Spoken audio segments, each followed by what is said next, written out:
اعوذ باللہ من الشیطان اللعین الرجیم بسم اللہ الرحمن الرحیم الحمد للہ رب العالمین الصلاة والسلام علی اشرف الانبیاء والمرسلین وعلی آلہ طیبین الطاہرین المعصومین الذین اذہب اللہ عنہم الرجس وطہرہم تطہیرا اللہم صل علی محمد وآل محمد اللہم اخرجنا من الظلمات الوہم واکرمنا بنور الفہم اللہم افتح علینا ابواب رحمتک وانشر علینا خزائن علومک برحمتک یا ارحم الراحمین اللہم صل علی محمد وآل محمد اللہم وفقنا للعلم والعمل بہ۔ عزیزان محترم، ہماری آپ کے ساتھ گفتگو مرحوم آیت اللہ سید محمد حسین حسینیہ طہرانی کی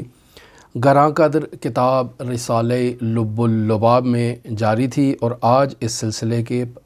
51ویں درس کے ساتھ میں آپ کی خدمت میں حاضر ہوا ہوں۔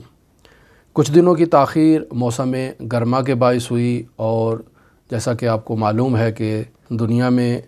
موسم گرم چل رہا ہے، جہاں جہاں جن جن ممالک میں گرمی ہے، اور گرمی کی شدت کے مسائل ایک اپنے ہوتے ہیں، پھر یہاں اسٹوڈیو میں لائٹنگ وغیرہ اور برودت کے وسائل کا نہ ہونا، تو جس وجہ سے تاخیر کا سامنا کرنا پڑا، اور آپ لوگوں کا بھی کافی انتظار تھا، جس کے پیش نظر ہم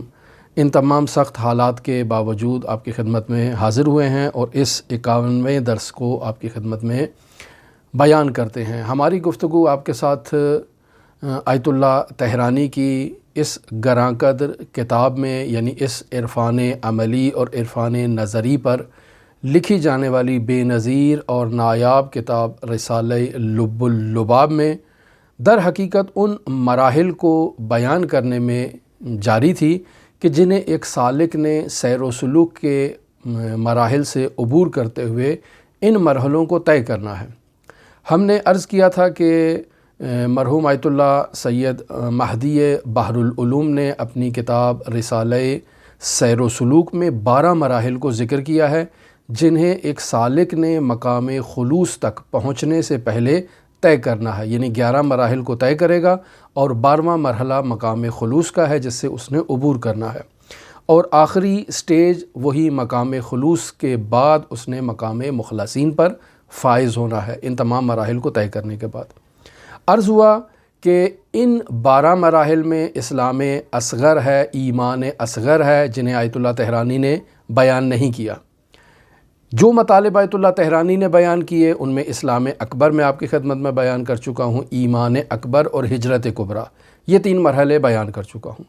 آج جس مرحلے کو ذکر کرنا چاہتا ہوں وہ جہاد اکبر ہے، اور پھر اس کے بعد جو مرحلہ آیت اللہ مہدی بحر العلوم نے ذکر کیا وہ شیطانی لشکروں پر کامیابی ہے۔ اس مرحلے کو اشارتاً مختلف مقامات پر آیت اللہ طہرانی اس رسالے میں ذکر کر چکے ہیں، لیکن یہاں اس مرحلے میں آ کر باقاعدہ تفصیلی طور پر آیت اللہ طہرانی نے اسے ذکر نہیں کیا ہے۔ لیکن اس کے بعد اسلام اعظم اور ہجرت عظمیٰ کو ذکر کر رہے ہیں، لیکن اس کے بعد جہاد اعظم کو ذکر نہیں کر رہے، اور عالم خلوص کو آیت اللہ طہرانی پہلے بیان کر چکے ہیں، اور ہم اس کی تفصیل آپ کی خدمت میں دے چکے ہیں، لیکن آگے جا کر یہ مراحل دوبارہ ایک دفعہ پھر بیان کیے جائیں گے۔ بس آج در واقع ہم ان سیر و سلوک کے مراحل میں سے چوتھا مرحلہ جسے مرحوم آیت اللہ طہرانی ذکر کر رہے ہیں، اور وہ ہے جہاد اکبر کا، اس مرحلے کو میں آپ کی خدمت میں اس رسالہ لب اللباب سے بیان کروں گا۔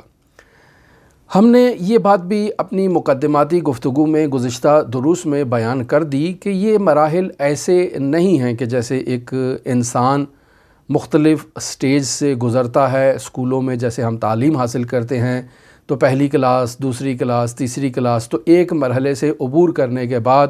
ایک سبجیکٹ کو پڑھنے کے بعد، اس کو اچھی طرح سے سیکھنے کے بعد انسان ارتقائی مرحلے پر چلا جائے اور اوپر والے جو کلاس ہے اس میں جا کر بیٹھ جائے، جیسے ایک معمولاً حد بندی کی جاتی ہے، یہ ایسے حد بندی نہیں کی جا سکتی ان سلوکی مراحل کی،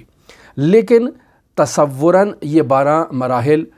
پیش کیے جاتے ہیں کہ ان 12 مراحل کو ایک سالک نے مد نظر رکھنا ہے۔ بعض مراحل ایسے ہیں کہ جسے سیر و سلوک کے تمام سفر میں سالک نے مرحلہ بمرحلہ قدم بقدم اس پہ چلنا ہے، اس پر باقی رہنا ہے، اس پر قائم و دائم رہنا ہے، اور اس سے ایک سالک ایک لمحے کے لیے بھی جو ہے وہ چشم پوشی نہیں کر سکتا، اسے نظر انداز نہیں کر سکتا ہے۔ انہی مراحل میں سے ایک یہ مرحلہ جہاد اکبر کا ہے کہ انسان جب اسلام اصغر اختیار کرتا ہے تو در واقع وہ شیطانی قوتوں سے مقابلہ کرتے ہوئے معاشرے میں وہ قوتیں جو اسلام دشمن ہیں، جو وحدانیت کی مخالفت کرتی ہیں، جو پیغمبر اکرم صلی اللہ علیہ وآلہ وسلم کے خلاف ہیں، ان قوتوں کو نظر انداز کرتے ہوئے ظاہری طور پر ان کے خوف سے اپنے آپ کو محفوظ رکھتے ہوئے، امن میں آتے ہوئے، حرم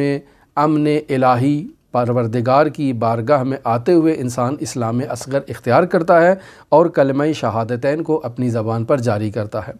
ایمان اکبر میں یہی مرحلہ انسان کے قلب میں اتر جاتا ہے۔ یہ عرض ہو چکا کہ یہ در واقع ان تمام مراحل میں جہاد اکبر انسان کے ساتھ ساتھ رہے گا۔ کسی وقت بھی جہاد اکبر انسان کو جو ہے وہ ترک نہیں کرنا، اور ان تمام مراحل میں جو سلوکی مراحل ہیں، 12 مراحل عالم خلوص تک، ان تمام مراحل میں ایک سالک نے مجاہدانہ کردار ادا کرنا ہے اور شیطانی لشکروں پر فتح اور ظفر حاصل کرنے کی کوشش کرنا ہے۔ لیکن 2 مقدمات ایسے مقدمات ہیں جنہیں تمام سلوکی مراحل میں ایک سالک نے مرحلہ بمرحلہ ان پر باقی رہنا ہے، قائم رہنا ہے، ثابت قدم رہنا ہے، اور ایک لحظے کے لیے بھی ایک سالک ان سے چشم پوشی نہیں کر سکتا۔ یہ 2 مقدمات نہایت اہمیت کے حامل ہیں۔ میں آپ کی خدمت میں یہ گزشتہ جو درس تھا اس میں آیت اللہ طہرانی نے اسے بیان کیا، ہم نے بھی ان سے سبق لیتے ہوئے اس مرحلے کو آپ کی خدمت میں بیان کیا۔ ایک مرحلہ یہ تھا کہ انسان سالک سیر و سلوک کے تمام مراحل میں جو باطل آداب اور باطل رسوم ہمارے معاشرے میں رائج ہیں ان کو اپنی زندگی میں قطعی طور پر جگہ نہیں دے سکتا۔ اگر سالک ان باطل رسومات کو، باطل آداب کو اپنی زندگی میں جگہ دے گا، نرم گوشہ اختیار کرے گا، نرمی برتے گا اور انہیں اپنی زندگی میں کہیں نہ کہیں جگہ دے گا، تو یہ سالک کبھی بھی سیر و سلوک کے مراحل میں کامیابی حاصل نہیں کر سکتا۔ پس ایک مرحلہ باطل رسوم کو ترک کرنا اور اپنے وجود سے ان کا قلاقمہ کرنا ہے۔ دوسرا مرحلہ ابنائے دنیا سے متارکہ اختیار کرنا ہے۔ پس یہ وہ 2 چیزیں ہیں کہ اگر سالک سیر و سلوک کے کسی بھی مرحلے میں ان 2 چیزوں میں سے کسی ایک چیز کو اپنے وجود میں جگہ دے گا، اپنے دل میں جگہ دے گا، اپنے باطن میں جگہ دے گا، تو یہ سالک جس مرحلے پر بھی ترقی کر چکا ہوگا وہاں سے تنزل اختیار کرے گا اور اسفل سافلین کی طرف یہ سالک جو ہے وہ لوٹ جائے گا۔ پس اس سالک کو قطعی طور پر ان 2 مراحل سے چشم پوشی نہیں کرنی، انہیں نظر انداز نہیں کرنا، ان 2 مراحل کے بارے میں سہل انگاری سے کام نہیں لینا اور ہمیشہ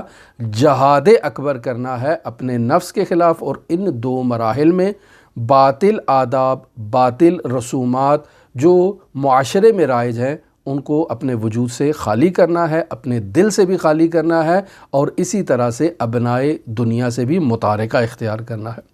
اصطلاح آپ کی خدمت میں بیان ہو چکی کہ پہلے تخلیہ کی باری آتی ہے، پھر انسان تحلیہ کرتا ہے، یعنی پہلے انسان خود کو خالی کرتا ہے باطلات سے، اور یہ تمام اباطیل چیزیں جو ہیں ان سے اپنے وجود کو خالی کرتا ہے، اور خالی کرنے کے لیے اسے جہاد کرنے کی ضرورت ہے، اور یہ جہاد اکبر کہلائے گا۔ انسان ان چیزوں کو جب اپنے وجود سے خالی کرتا ہے تو پھر اس کے بعد انسان خود کو جو ہے وہ اخلاق حمیدہ سے آراستہ کرتا ہے۔ اب آپ خود دیکھ لیں کہ خالی کرنے کا مرحلہ ایسا نہیں ہے کہ پہلے انسان نے گھر کے اندر جھاڑو لگایا، بعد میں اس کے اندر جو ہے نا وہ کارپٹ بچھایا، اور بعد میں اس کے اندر جو ہے نا وہ عطر لگائی اور مرحلہ بمرحلہ آگے چلے۔ نہیں، جیسے جیسے خالی کرتا جائے ویسے ویسے انسان جو ہے نا ساتھ ساتھ دوسرے جو فضائل اخلاقی ہیں ان کو وہاں پر جگہ دیتا جائے۔ بس یہ سب چیزیں ساتھ ساتھ چلیں گی، ایسے نہیں ہے کہ ہم یہاں پر ایک حد بندی کر دیں اور پھر آپ کی خدمت میں کہہ دیں کہ اب اس حد کو عبور کرنے کے بعد انسان اگلے مرحلے میں داخل ہو چکا ہے۔ بس یہ تفصیلی طور پر ہم آپ کی خدمت میں بیان کر چکے کہ جب تک ایک سالک انسان خود کو فاسد ماحول سے پاکیزہ نہیں کرتا، خود کو فاسد آداب و رسومات سے فارغ نہیں کرتا، یعنی در واقع جسے گزشتہ درس میں بیان کیا گیا کہ ایک سالک ہجرت نہیں کرتا، جتنا بھی اپنی زندگی میں جہاد اکبر کر لے اسے جہاد اکبر کا کوئی فائدہ نہیں ہے۔ پس پہلے انسان نے ہجرت کرنا ہے، اور اس ہجرت کرنے کے لیے بھی انسان کو جہاد اکبر کی ضرورت ہے۔ پس ہجرت جہاد اکبر کے بغیر نہیں ہے، لیکن تصوراتی بحث میں آپ ہجرت کو بھی مد نظر رکھیں اور جہاد اکبر کو بھی مد نظر رکھیں۔ پس ان باطل رسومات سے ہجرت کرنا ہے انسان نے۔ دوسرا، جہاد کا لازمہ یہ ہے جہاد اکبر کا کہ انسان اپنے دشمن کو پہچانے۔ عام زندگی میں، عام روٹین میں انسان اپنے دشمن کو اگر نہ پہچانتا ہو، اپنے دشمن کی جو چالیں ہیں ان کو اگر نہ سمجھتا ہو، تو انسان اس دشمن کے خلاف کیسے جہاد کرے گا، کیسے جنگ کرے گا؟ اس کو معلوم ہی نہیں ہے کہ اس کا دشمن کون ہے۔ تو اندھے میں تو انسان نے جو ہے وہ تاریکی میں تیر نہیں چلانے نا، اپنے دشمن کو پہچاننا تو بہت ضروری ہے۔ لہٰذا پہلے انسان کے لیے یہ ضروری ہے کہ وہ جہاد اکبر کا آغاز کرنے سے پہلے اپنے دشمن کو اچھی طرح سے پہچان لے، اور جان لے کہ یہ جو ابنائے دنیا موجود ہیں اس کے اطراف میں، یہ اسے کبھی مقام عالی تک نہیں پہنچنے دیں گے۔ سیر و سلوک میں اس کی راہ میں بنیادی رکاوٹ انہی ابنائے دنیا کی وجہ سے ہے۔ لہٰذا ان ابنائے دنیا سے متارکہ اختیار کرنا یہ جہاد اکبر کا لازمہ ہے۔ ان سے دوری اختیار کرے، اور دوری اختیار کرنے کے بعد آہستہ آہستہ انسان ساتھ ساتھ اپنے وجود میں خود کو جو ہے وہ فضائل اخلاقی سے آراستہ بھی کرتا جائے۔ پس جب تک سالک ایک فاسد ماحول میں زندگی بسر کر رہا ہے اور فاسد ماحول میں اپنا وقت گزار رہا ہے، فاسد دوستوں کے ساتھ اس کا اٹھنا بیٹھنا ہے، تو ایسے شخص کے لیے جہاد اکبر مفید واقعہ نہیں ہوگا، مثمر ثمر واقعہ نہیں ہوگا۔ لہٰذا سالک کے لیے یہ ضروری ہے کہ وہ ان سے اجتناب اختیار کرے۔ وہ معروف شعر جسے میں متعدد مرتبہ اپنی گفتگو میں جو ہے وہ اس کا سہارا لیتا ہوں اور بہت ہی مفید شعر ہے، اس شعر کو مد نظر رکھیں کہ شاعر کہتا ہے تا توانی بو گزیر از یار بد، یعنی جہاں تک آپ کے لیے یہ ممکن ہے آپ برے دوست سے راہ فرار اختیار کریں۔ سوال کیوں ایسے ہم کریں؟ برے دوست سے کیوں فرار اختیار کریں؟ تو شاعر کہتا ہے یار بد بدتر بود از مار بد، یعنی برا دوست جو ہے وہ ایک نہایتی زہریلے سانپ سے زیادہ برا ہے۔ کیوں؟ یار بد کیوں برا ہے ایک زہریلے سانپ سے؟ تو شاعر کہتا ہے مار بد تنہا ترا بر جاں زند، یعنی ایک زہریلا سانپ آئے گا، آپ کو ڈسے گا تو آپ کی زندگی کا خاتمہ ہو سکتا ہے، بدنی طور پر آپ کو نقصان ہو سکتا ہے، لیکن یار بد کا نقصان صرف آپ کے بدن کو نہیں ہے بلکہ آپ کے ایمان کو بھی ہے۔ لہٰذا کہتا ہے یار بد بر جانو بر ایمان زند، یعنی وہ آپ کی جان پر بھی حملہ کرے گا اور آپ کے ایمان پر بھی حملہ کرے گا۔ پس ایک انسان کو ضروری ہے جہاد اکبر کے مرحلے میں کہ وہ ایک تو باطل رسومات سے ہجرت اختیار کرے، اور دوسرا یہ ہے کہ یہ سالک جو ہے وہ جہاد اکبر کا آغاز کرنے سے پہلے جو ہے وہ ابنائے دنیا سے متارکہ اختیار کرے، اور یہ نہایت ہی ضروری ہے۔ ہمیں یاد ہے مرزا مرحوم آغا جواد ملکی تبریزی سے متعلق اساتید اس واقعے کو بیان کرتے ہیں کہ ایک محفل میں آیت اللہ مرزا جواد آغا ملکی تبریزی تشریف لائے، تو وہاں ان کے آنے سے پہلے ہی ایک شخص کی غیبت ہو رہی تھی۔ ابھی وہ آئے ہیں اور کچھ کلمات ان کے جو ہے وہ کانوں میں پڑے ہیں، ابھی سنبھلے ہی نہیں ہیں کہ آیت اللہ اس کی مخالفت کریں اور اس غیبت کو رد کریں، کہ وہ غیبت کی محفل جو ہے وہ برخاست ہو جاتی ہے اور وہ شخص غیبت کرنے والا جو ہے وہ وہاں سے اٹھ کے چلا جاتا ہے۔ تو آیت اللہ شدید گریہ کرتے ہیں اور رونا شروع ہو جاتے ہیں اور کہتے ہیں کہ ایک چلہ آپ لوگوں نے مجھے جو ہے وہ اس غیبت کو سنا کر مجھے پیچھے کر دیا ہے، یعنی اب مجھے باقاعدہ ایک 40 روز کی دوبارہ سے زحمت کرنا ہوگی، محنت کرنا ہوگی، مشقت اٹھانا ہوگی، تاکہ میں خود کو اپنے آپ کو آمادہ کر سکوں دوبارہ ان سلوکی مراحل کو طے کرنے کے لیے اور آگے مدارج عالیہ کو طے کرنے کے لیے۔ بس ایک چند سیکنڈ کی محفل کو درک کرنا انسان کو جو ہے وہ 1:40 اور 1 چلہ جو ہے وہ پیچھے دھکیل دیتا ہے۔ آپ کو یاد ہے، ہم یہ بھی واقعہ آپ کی خدمت میں ذکر کر چکے کہ مرحوم آیت اللہ سید محمد حسین طباطبائی مفسر قرآن سے متعلق کہ جب وہ آغا فاطمیہ کو درس دینے کے لیے مدرسے میں داخل ہوئے، کمرے میں داخل ہوئے، تو کہا اس کمرے میں آج ایک ماحول متفاوت ہے، کیا وجہ ہے؟ یہاں کسی کی غیبت کی گئی ہے۔ تو فرمایا ہاں جی، یہاں کچھ طلاب تھے جو ایسی ایک برائی میں جو ہے وہ مصروف تھے۔ تو کہا آپ نے ان کو منع کیوں نہیں کیا؟ کہا کہ وہ مجھ سے بڑے تھے، میں ان کو کیسے منع کرتا، سینئر تھے، پڑھے لکھے تھے۔ تو کہا اب یہ کمرہ درس پڑھنے کے قابل نہیں رہا، آپ اس کمرے کو ترک کر دیں۔ بس معلوم ہوا کہ ایک لمحے کے لیے جس محفل میں غیبت کی جائے وہ انسان کو ایک 40 دن کی ریاضت سے جو ہے نا وہ عقب کر دیتی ہے، اور انسان کو اس کے جبران کے لیے، اس کے تدارک کے لیے 40 دن دوبارہ چلہ کرنا پڑے گا، جو مرزا جواد آغا ملکی تبریزی نے بتایا۔ اور ایک لمحہ کی غیبت ایک کمرے کو ہمیشہ کے لیے جو ہے وہ درس کے ملکوتی ماحول سے پیچھے ڈال دیتی ہے، اور انسان اب اس ملکوتی ماحول میں درس نہیں پڑھ سکتا۔ تو اب آپ خود تصور کریں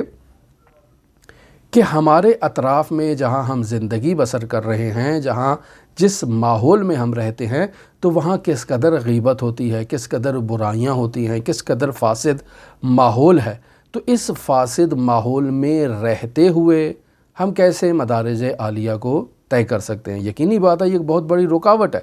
انسان کو یہ چاہیے کہ ان سے متارکہ اختیار کرے۔ ہمارا میڈیا، ہمارا جو ٹیلی ویژن پہ جو چیزیں آتی ہیں، جو خبریں آتی ہیں، جو پروگرامز ہوتے ہیں، ان میں اکثر غیبت سے بھرے ہوتے ہیں، اکثر میں غیبت ہوتی ہے۔ تو انسان کیسے ان کو سننے کے بعد انسان مدارج عالیہ طے کر سکتا ہے؟ یہ ممکن ہی نہیں ہے۔ ہم واپس لوٹتے ہیں آیت اللہ طحرانی کے دسترخوان پر، اور جہاد اکبر سے متعلق جو آیت اللہ طحرانی بیان کرنا چاہ رہے ہیں ان کی عبارت کو پڑھتے ہیں اور اس کا ترجمہ کرتے ہیں، اور دیکھتے ہیں کہ آیت اللہ طحرانی رحمۃ اللہ علیہ اس نورانی دسترخوان رسالہ لب اللباب میں ہمارے لیے کیا بیان کر رہے ہیں۔ پس مرحلہ ہے جہاد اکبر۔ چون سالک بے توفیق حضرت ربانی موفق بے ہجرت گردید،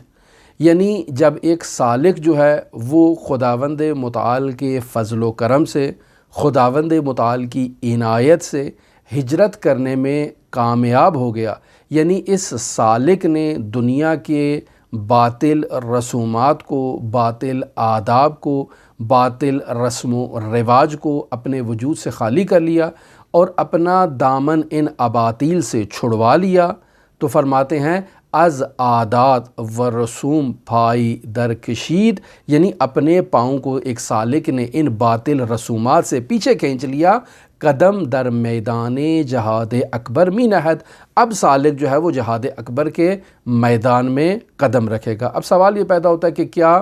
ہجرت جہاد اکبر کے بغیر ممکن ہے؟ نہیں، ہجرت جہاد اکبر کے بغیر تو ممکن نہیں ہے۔ ہجرت کرنے کے لیے بھی انسان کو جہاد اکبر کرنا ہوگا۔ بس ایسے نہیں ہے کہ وہ ہجرت کا مرحلہ پہلے تھا اور اب دوبارہ اس نے جہاد اکبر کے اندر داخل ہونا ہے، نہیں، یہ ساتھ ساتھ چل رہا ہے۔ ہجرت بھی ہے تو ہجرت کے ساتھ جہاد اکبر بھی موجود ہے، لیکن یہ سمجھا رہے ہیں کہ وہ مرحلہ ہے اور اس مرحلے کے ساتھ انسان نے جو ہے وہ جہاد اکبر بھی کرنا ہے۔ سوال یہ پیدا ہوتا ہے جہاد اکبر کیا ہے؟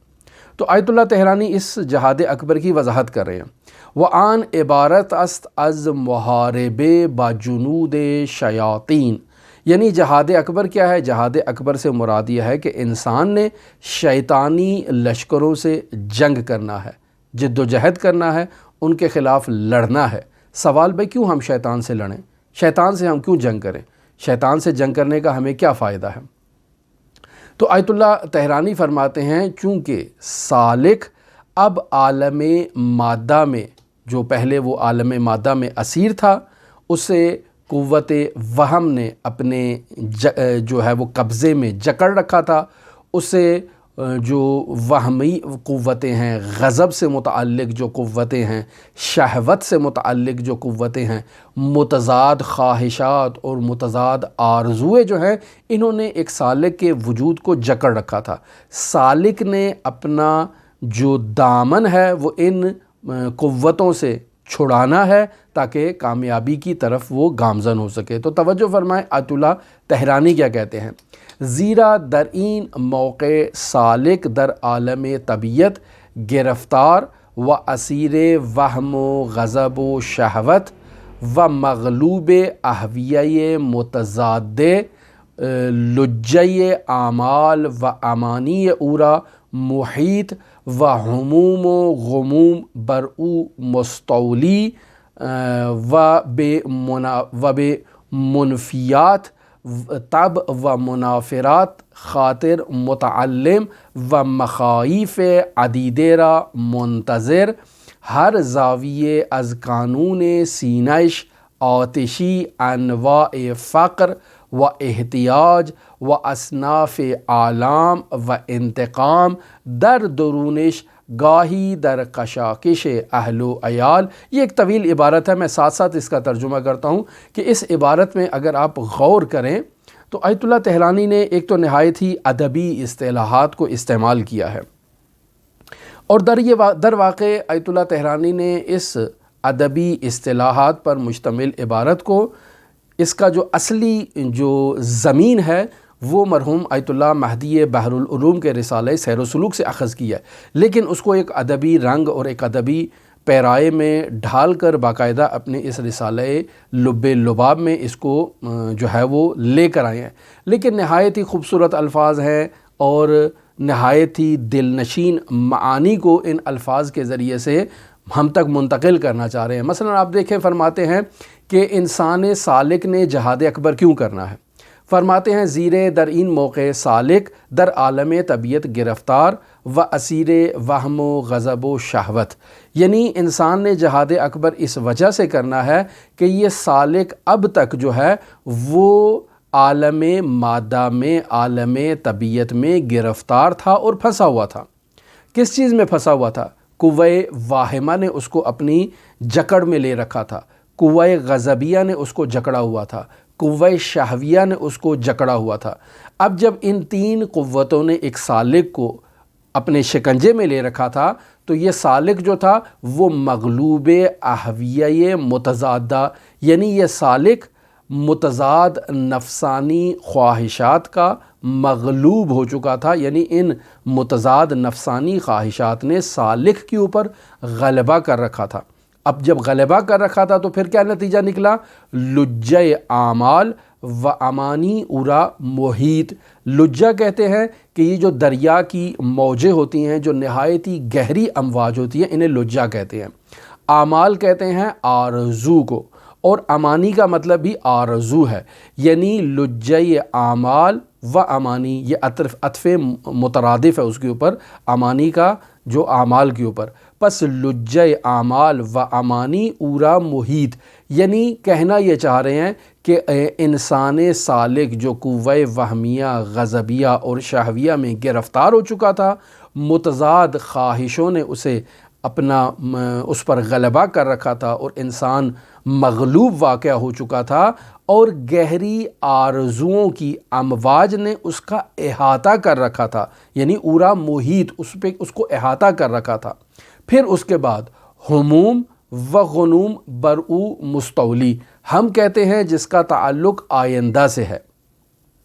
اور غم یعنی ماضی کی پریشانی، پس آئندہ کے متعلق جو انسان فکر کرتا ہے اسے کہتے ہیں کہ یہ ہم میں مبتلا ہے، اور جو ماضی کے جو واقعات ہیں ان سے جو پریشان ہوتا ہے تو کہتے ہیں کہ یہ غم میں مبتلا ہے۔ پس ہموم و غموم برعو مستولی، یعنی انسان کے اوپر ہم و غم نے اپنا غلبہ کر رکھا ہے، یا انسان مستقبل کے بارے میں سوچتا رہتا ہے یا اپنے ماضی کے بارے میں سوچتا رہتا ہے کہ میں تو ہمیشہ اپنی زندگی میں بلاؤں میں اور مصیبتوں میں اور آزمائشوں میں جکڑا ہوا ہوں اور پھنسا ہوا ہوں۔ یہ انسان ہم و غم کے اندر جو ہے نا وہ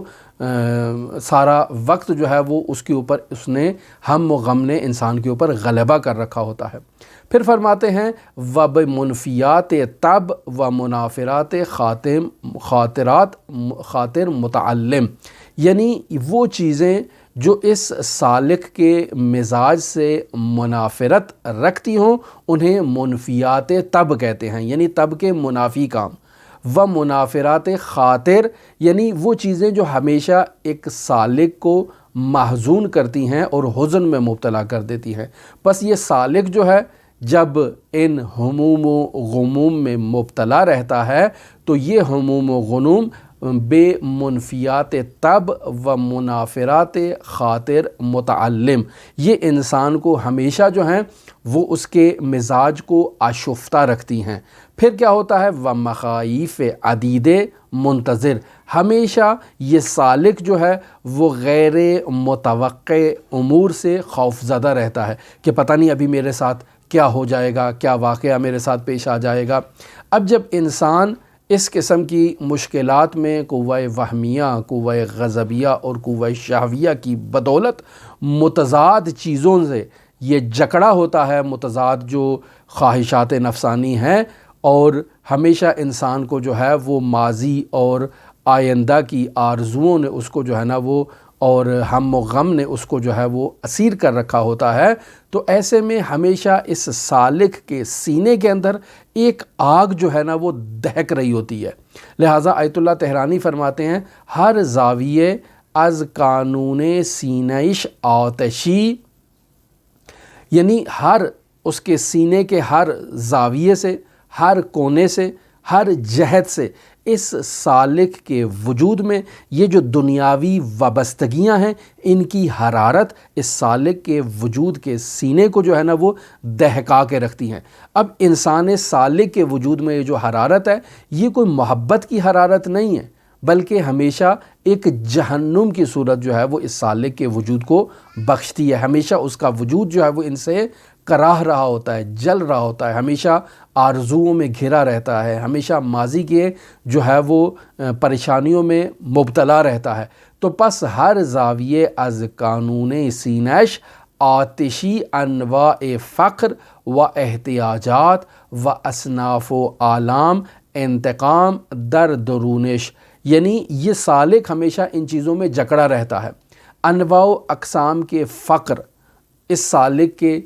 وجود کو اپنے جو ہے وہ اس چنگل میں پھنسا کے رکھتے ہیں۔ انسان جو ہے وہ انواع و اقسام کے فقر میں مبتلا رہتا ہے، انواع و اقسام کی پریشانیوں میں اور احتیاجات میں مبتلا رہتا ہے۔ فرماتے ہیں اصناف آلام، یعنی مختلف قسم کی پریشانیوں میں، و انتقام، مختلف قسم کے انتقاموں میں انسان جو ہے وہ ہر وقت ان کے بارے میں سوچتا رہتا ہے۔ در درونش، یہ اس کے وجود کے اندر جو ہے نا یہ ایک کشمکش چل رہی ہوتی ہے کہ وہ کیا کرے، اپنے جو ہے وہ مسائل کو کیسے جو ہے وہ حل کرے۔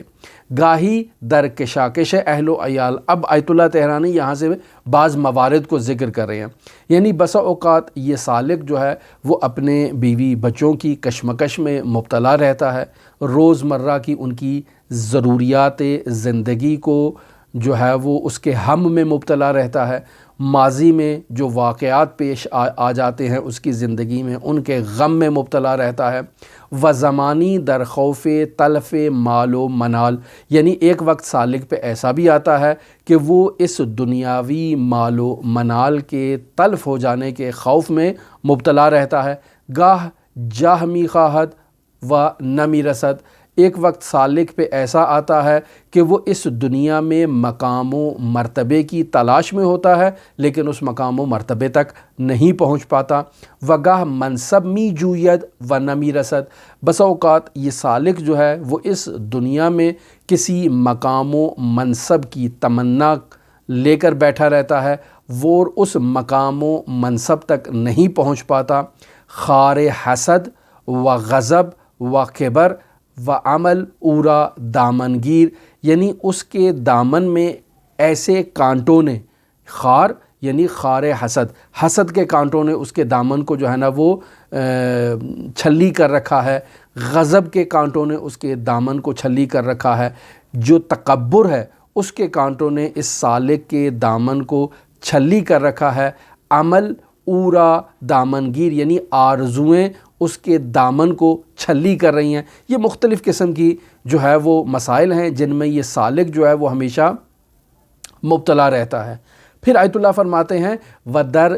چنگ حیات و اقارب و سباع عالم طبیعت و مادیت زبون و حقیر، یعنی یہ سالک جو ہے وہ عالم طبیعت یعنی اس عالم دنیا میں جو عالم مادہ سے متعلق سانپ ہیں، یہ وہ سانپ نہیں ہے جو باہر سڑکوں پہ گلیوں میں گھوم رہے ہوتے ہیں، بلکہ اس دنیا سے متعلق ہیں کہ جس دنیا میں وہ سفر کر رہا ہے۔ بس عالم طبیعت کے سانپوں نے، عالم طبیعت کے بچھو نے کہ جو کبھی شہوت کی صورت میں آتے ہیں، کبھی غضب کی صورت میں آتے ہیں، کبھی وہم کی صورت میں آتے ہیں، انہوں نے اس سالک کو جو ہے وہ جکڑ کر رکھا ہے اور اسے بیچارہ کر دیا ہے، اور یہ اس بیچارگی کو خود محسوس کرتا ہے اور خود کی حقارت کو اس کے اندر محسوس کرتا ہے کہ میں کہاں آ کر پھنس چکا ہوں۔ خانہ دلش از ظلمات وہم تیرے و تار و فضون از حد و شمار، یعنی اس سالک کے دل کا گھر جو ہے وہ اس وہم کی ناقابل شمار تاریکیوں میں اور مشکلات میں پھنسا رہتا ہے، جکڑا رہتا ہے اور محزون رہتا ہے۔ و از ہر طرف روئی گردانت سیلی روزگار خورت، یہ سالک جس طرف سے بھی اپنے چہرے کو تبدیل کرتا ہے تو دہر کی اور زمانے کی تھپیڑوں میں اور جو مشکلات ہیں اس میں یہ روبرو رہتا ہے اور ان سے مواجہ رہتا ہے۔ و بے ہر جا پا نہد خاری بے پایش خلد، یعنی یہ سالک جس طرف بھی جاتا ہے اور جس طرف بھی قدم رکھتا ہے وہاں سے متعلق جو کانٹے ہیں وہ اس کے پیر میں آ کر پیوست ہو جاتے ہیں اور اسے زخمی کر دیتے ہیں۔ این آلام و اسکام در سینہ سالک انباشت اشت، یعنی سالک کے دل میں ہمیشہ جو ہے وہ ان دردوں کا انبار جو ہے وہ اپنی جگہ بنا کر رکھتا ہے، اور یعنی ان دردوں نے سالک کے سینے کو ہمیشہ سے چھلی کر رکھا ہے۔ پس از تعمل و تدبر بے کثرت آنہا پھیمی برت، یعنی سالک ذرہ بھر بھی اگر توجہ کرتا ہے، غور و فکر کرتا ہے، تو وہ دیکھتا ہے کہ اس قدر دنیاوی مسائل نے اس کو اپنی آغوش میں لے رکھا ہے اور اس کو جو ہے وہ گلو خلاصی نہیں ہونے دے رہے، اس کی جان نہیں چھوڑ رہے ہیں۔ سالک باید بے توفیق الہی بر جنود وہم غضب و شہوت فاتح آمدے۔ اب یہاں سالک کو کیا کرنا چاہیے کہ جب سالک دیکھ رہا ہے کہ ہر طرف سے قوہ وہمیہ، قوہ غضبیہ اور قوہ شہویہ کی ان متضاد خواہشات نے سالک کو جکڑ رکھا ہے، اور ہر طرف سے سالک کے وجود میں جو ہیں وہ یہ کانٹے چبھو رہے ہیں اور پیوست کر رہے ہیں، اور یہ سالک جو ہے وہ آئندہ کی فکر اور ماضی کی فکر میں مبتلا رہتا ہے، تو اب ایسے میں سالک کیسے اپنے آپ کو جان چھڑائے اور کیسے جہاد اکبر کرے؟ تو آیت اللہ تہرانی کہتے ہیں کہ سالک باید بے توفیق الہی بر جنود وہم و غضب شہوت فاتح آمدے، یعنی سالک ایسا نہیں ہے کہ کہے کہ میں خود سے جہاد کروں، خود سے جد و جہد کروں اور قوہ وہمیہ، غضبیہ اور شہویہ کو مغلوب کر لوں، ان کے اوپر غالب آ جاؤں اور ان لشکروں کو شکست دے کر فاتح بن جاؤں، ان پر مسلط ہو جاؤں۔ یہ ایسے نہیں ہو سکتا ہے، خود سے سالک نہیں کر سکتا، بلکہ سالک کو جہاد اکبر کے اس میدان میں خداوند متعال کی توفیق کی ضرورت ہے، خداوند متعال کی مدد کی ضرورت ہے، تاکہ وہ اس سالک کو خداوند متعال جہاد اکبر کے میدان میں کامیابی عطا کرے۔ ودرین مجاہدی کبریٰ پیروز گردد، جب خداوند متعال اس سالک کی مدد کرے گا تب جا کر یہ سالک جو ہے وہ اس جہاد اکبر کے میدان میں کامیاب ہوگا۔ ودرین جہاد فتح و ظفر نصیبش گردد، تو اب اس کے لیے اس جہاد اکبر کے میدان میں کامیابی ہو سکتی ہے خداوند متعال کی مدد کے بعد، اور خداوند متعال کی مدد کے بغیر یہ سالک کبھی بھی کامیابی حاصل نہیں کر سکتا۔ پس فرماتے ہیں وَاَز چنگ علائق عوائق و علائق مستخلص شدے عالم طبیعت را بدور کند، یعنی یہ سالک جو ہے وہ عالم مادہ اور عالم طبیعت کے ان جو جھنجھٹوں میں اور ان جھمیلوں سے چھٹکارا حاصل کرنا چاہتا ہے تو اسے چھٹکارا حاصل کرنے کے لیے خداوند متعال سے توسل کرنا چاہیے۔ پس توسل ایک نہایت ہی اہم ذریعہ ہے جہاد اکبر میں کامیابی حاصل کرنے کے لیے۔ اگر انسان ان باطل رسومات کے خلاف جہاد اکبر کرنا چاہتا ہے تو حضرات اہل بیت علیہم السلام کو واسطہ قرار دے کر خداوند متعال سے تقاضا کرے کہ خداوند متعال اس سالک کی مدد کرے تاکہ وہ اس سالک کو اس وادی میں جہاد اکبر میں کامیابی نصیب کرے۔ اور اگر سالک یہ چاہتا ہے کہ ابنائے دنیا سے اپنی جان چھڑائے اور ابنائے دنیا سے قطع تعلق کرتے ہوئے ابناء اللہ یعنی وہ افراد جو اللہ کی راہ میں چل رہے ہیں اور اللہ کی راہ میں قدم اٹھا رہے ہیں، ان افراد کے ساتھ سالک اپنا تعلق قائم کرنا چاہتا ہے تو بھی سالک کو جہاد اکبر کے اس مرحلے میں بھی خداوند متعال کی توفیق اور مدد کی ضرورت ہے، اور اس توفیق اور مدد کے بغیر سالک کامیاب نہیں ہو سکتا۔ یہ وہ جہاد اکبر کا مرحلہ ہے جسے آیت اللہ تہرانی نے ان خوبصورت الفاظ میں بیان کیا۔ ہم نے کوشش کی کہ اس عبارت کو ترجمہ کیا جائے اور اس سے متعلق مناسب وضاحت کو آپ کی خدمت میں بیان کیا جائے اور پیش کیا جائے۔ اگر کہیں عبارت میں کہیں بات کو سمجھنے میں کہیں مشکل ہو تو آپ ہم سے سوال کر سکتے ہیں۔ ہماری دعا ہے کہ خداوند متعال ہماری اس مختصر سی گفتگو کو عبادت کا درجہ دے اور اسے اپنی عبادت میں شامل فرمائے۔ خداوند متعال ہماری تمام جو جہاد اکبر کے میدان میں، ہجرت کبریٰ کے میدان میں جو بھی ہماری مشکلات ہیں، خداوند متعال اپنی عنایت خاصہ کے اور اپنے جو مقرب ہستیاں ہیں ان کی عنایت کے بدولت خداوند متعال ہماری مدد فرمائے اور ہمیں اس میدان میں سرخ روح ہونے کی توفیق عطا فرمائے۔ حضرت صاحب العصر والزمان کو ہمارا حامی و ناصر قرار دے، ان کے ظہور میں تعجیل فرمائے اور ہمیں حضرت صاحب العصر والزمان کے لشکر میں شامل فرمائے۔ آج جمعرات ہے اور آپ تمام مؤمنین کے لیے حضرت امام علی ابن موسیٰ الرضا علیہ الاف الطیبۃ والثناء کے حرم مطہر میں دعا گو ہوں، نائب الزیارہ ہوں، اور آپ لوگ بھی اگر کوئی حاجت رکھتے ہوں، کوئی دعا رکھتے ہوں تو ہمیں میسج کر سکتے ہیں۔ ہم حضرت علی ابن موسیٰ الرضا علیہ الاف الطیبۃ والثناء کی بارگاہ میں آپ کی طرف سے وہ دعا وہاں پر پیش کر دیں گے۔ اللہم صلی علی محمد و آل محمد وعجل فرج قائم آل محمد۔